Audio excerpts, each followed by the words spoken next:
হুগলির কোন্নগরে তৃণমূল নেতাকে জানে শেষ করার ঘটনায় চাঞ্চল্যকর তথ্য সামনে এসেছে। জানা গিয়েছে উত্তর ২৪ পরগনার বারাসাত এবং শাসনের ভাড়াটে খুনিকে কাজে লাগানো হয়। কানাইপুরের বিশ্বনাথ দাস ওরফে বিশা ৩ লাখ টাকা দিয়ে ভাড়া করে শাসনের বিশ্বজিৎ প্রামাণিক এবং বারাসাতের দীপক মণ্ডলকে এই কাজে নিযুক্ত করে। ঘটনার দুদিন আগে তারা বিশার বাড়িতে আসে। এলাকায় রেকি করে যায় দুজনেই। জানে শেষ করার পর কিছুটা হেঁটে যায়, তারপর তাদের সেখান থেকে স্কুটারে করে স্টেশনে পৌঁছে দেওয়া হয়। পুলিশ তদন্তে নেমে প্রথমেই সিসিটিভি ফুটেজ সংগ্রহ করে। আততায়ীরা তারা কিভাবে জানে শেষ করেছে সেই বিষয়টা সিসিটিভিতে বেশ কিছুটা দেখা যায়। জানে শেষ করার পর দুই দুষ্কৃতী পালিয়ে গিয়েছে সেটাও দেখা যায়। রেকি করার ছবিও দেখা যায়। সেই রেকির সময় আততায়ীরা ফোনে কথা বলছিল। ওই সময়ের ফোনের লোকেশন ট্র্যাক করা হয়। ফোন বন্ধ থাকলেও পুলিশ জানতে পারে কোন এলাকায় রয়েছে তারা। সেই মতো পুলিশ অভিযান চালায়। ধৃতদের শ্রীরামপুর আদালতে পেশ করা হবে। ডিসিপি শ্রীরামপুর অর্ণব বিশ্বাস বলেন, জমি বিবাদে এই জানে শেষ করার ঘটনা বলে এখনো পর্যন্ত জানা গিয়েছে। এর পিছনে রাজনৈতিক কোনো কারণ রয়েছে কিনা তা কিন্তু স্পষ্ট নয়। তবে সেই রকম কোনো লিঙ্ক এখনো পাওয়া যায়নি। ভাড়াটে খনি দিয়ে পরিকল্পনা করে জানে শেষ করা হয়েছে। এর পিছনে আর কেউ রয়েছে কিনা তাও খতিয়ে দেখা হচ্ছে। রবিবার সকালে এই ঘটনায় আরও এক কুখ্যাত দুষ্কৃতী বাঘাকে গ্রেফতার করে পুলিশ।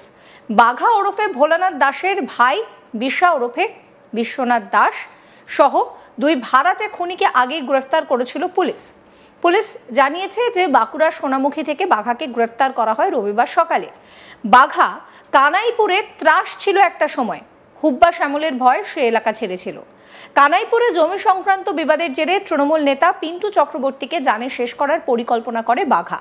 তার ভাই বিশা ৩ লাখ টাকা দিয়ে বারাসাত এবং শাসনের দুই খুনিকে ভাড়া করে।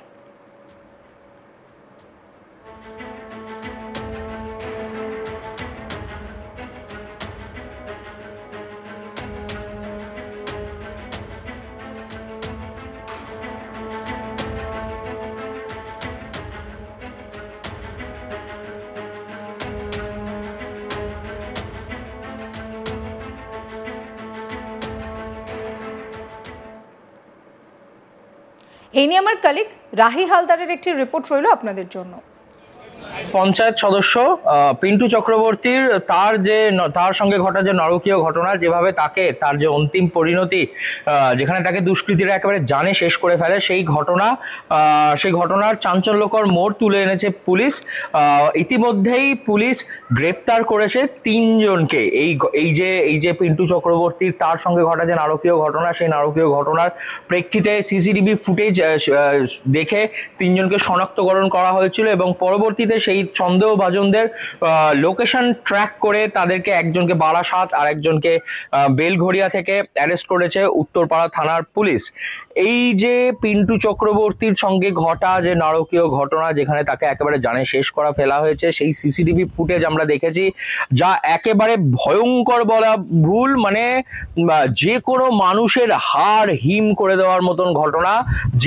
যে ফুটেজ দেখে রীতিমতো শরীরের মধ্যে একটা হিম শীতল স্রোত বয়ে যায়, এইরকম ঘটনা। যে ঘটনা ঘটেছে হুগলির কানাইপুরে।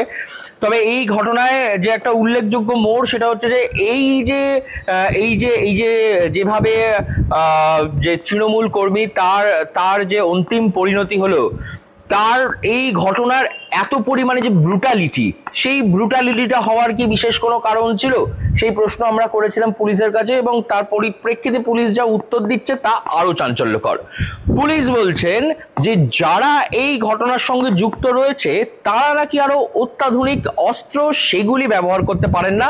তাদের কাছে সব থেকে সেফলি তারা ডিল করতে পারেন এই দা, কাটারি, এই জাতীয় যে শার্প ওয়েপন রয়েছে এইগুলোর উপরেই। এবং যেটা সিসিটিভিতে দেখা যাচ্ছে যে হেঁসো জাতীয়, মানে যেগুলি সাধারণত ধান কাটার কাজে ব্যবহৃত হয়, সেই জাতীয় কোনো একটি অস্ত্র সেটি দিয়ে একেবারে লাগাতার মানে ব্রুটাল স্ট্র্যাবিং যাকে বলা চলে, সেই ব্রুটাল স্ট্র্যাবিং করা হয়েছিল। এই যে তৃণমূল পঞ্চায়েত সদস্য তার উপরে, এবং তাতেই একেবারে লুটিয়ে পড়েন এবং পরবর্তীতে তাকে যখন পিজি হাসপাতালে নিয়ে যাওয়া হয় সেখানে চিকিৎসকরা জানান যে যে যে তার তার অন্তিম পরিণতি হয়েছে, তিনি একেবারে জানে মারা গেছেন। যে এবং এই ঘটনার সঙ্গে যারা জড়িত ছিল তাদের পুলিশ যেটা জানাচ্ছে যে যে এইটা যে হয়েছে এটা মাত্র 3 লক্ষ টাকা, 3 লক্ষ টাকা মাত্র সুপারি কিলিং এর জন্য এই ঘটনা ঘটেছে। মানে যারা সুপারি কিলার ছিল তাদেরকে 3 লক্ষ টাকা দেওয়া হয়েছিল এবং দিয়েছিল হচ্ছে যে বিশা হচ্ছে যে এলাকারই একজন কুখ্যাত দুষ্কৃতী বাঘা, তার ভাই। এই যে বাঘা, সে বাঘা কিন্তু সেই বাঘাকেও নাকি পুলিশ সূত্রে জানা যাচ্ছে আজই নাকি বাঘাকে গ্রেপ্তার করে আনা হয়েছে উত্তরপাড়া থানায়, এমনটা সূত্র মারফত খবর আসছে, পুলিশ সূত্র মারফত। এবং এই গোটা ঘটনার পেছনে যেটা জানা যাচ্ছে যে জমি সংক্রান্ত একটি বিবাদ রয়েছে। এবং মোস্ট ইন্টারেস্টিং যে বিষয়টা সেটা হচ্ছে যে যে যে যে এত পরিমাণে ব্রুটালিটি এই ঘটনার মধ্যে কেন, তার যেটা কারণ হিসেবে মনে করা যাচ্ছে যে প্রথম কথা যেটা পুলিশ জানাচ্ছে যে আততায়ী যারা ছিল তারা অ্যাডভান্স যে হাতিয়ার সেগুলোর সঙ্গে অতটা ওয়াকিবহল নয়, তাই তাদের যেটাতে তারা সব থেকে বেশি স্বাচ্ছন্দ্য বোধ করে শার্প ওয়েপেন, সেটা দিয়েই তারা আক্রমণ ছানিয়েছে। আরেকটি বিষয় যেটা মনে করা হচ্ছে যে এই যে বাঘা এবং বাঘা হচ্ছে এলাকায় একজন নাম করা মানে কুখ্যাত সন্ত্রাসবাদী। আজ থেকে বছর 15-16 আগে এই বাঘার কিন্তু কানাইপুরে যথেষ্ট পরিমাণে ত্রাস ছিল। সে এলাকার মধ্যে নিজের ভয় মানুষের মধ্যে ঢুকিয়ে রাখার চেষ্টা করেছিল, কারণ সেই সময় এই কানাইপুর নবগ্রাম এই চত্বর একেবারেই উত্তপ্ত ছিল। আমরা বিভিন্ন ক্ষেত্রে সেই সময়ের বিভিন্ন খবরের শিরোনামে উঠে এসছে একেবারে যে হুব্বা শ্যামলের ঘটনা থেকে শুরু করে এই যে বাঘা, এই ধরনের মানুষদের কারণে কিন্তু এই এলাকা কিন্তু একেবারে উত্তপ্ত ছিল। পরবর্তীতে একেবারে এই মধ্যিখানে যে 10 to 15 ইয়ার্স এই টাইম স্প্যানটা জুড়ে কিন্তু এখানকার সাধারণ মানুষ তারা খুবই সেফলি বসবাস করছিলেন, তার শান্তিভাবে বসবাস করছিলেন। কিন্তু আবারও এই ধরনের একেবারে বলা চলে যে কুখ্যাত যে কাজ, সেই কাজ করতে আবারও উদ্যত হয়েছে এই ধরনের আততায়ীরা। পুলিশ ইতিমধ্যেই কিন্তু এই ঘটনাক্রমে গতকাল অ্যারেস্ট করেছিল 3 জনকে এবং আজ অ্যারেস্ট করেছে বাঘাকে, এবং এই মিলিয়ে মোট 4 জনকে অ্যারেস্ট করেছে উত্তরপাড়া থানার পুলিশ। এই ঘটনার মধ্যে যারা হচ্ছে এই ঘটনার সঙ্গে জড়িত যে মূল 2 জন যারা সুপারি কিলিং করেছে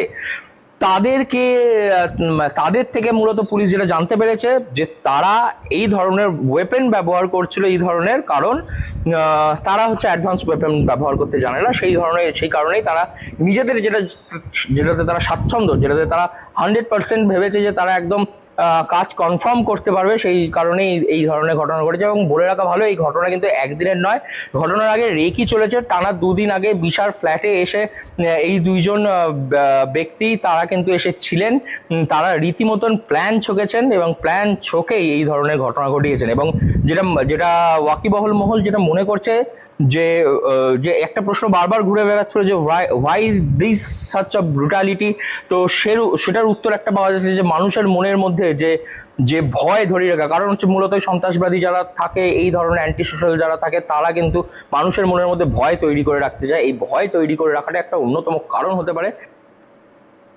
সমস্ত খবরের আপডেটের জন্য আপনাদের নজর থাকুক আজ তাক বাংলায়। চ্যানেলটিকে সাবস্ক্রাইব করবেন, নোটিফিকেশন পেতে বেল আইকনে ক্লিক করবেন, ফলো করতে ভুলবেন না আজ তাক বাংলার হোয়াটসঅ্যাপ চ্যানেলও।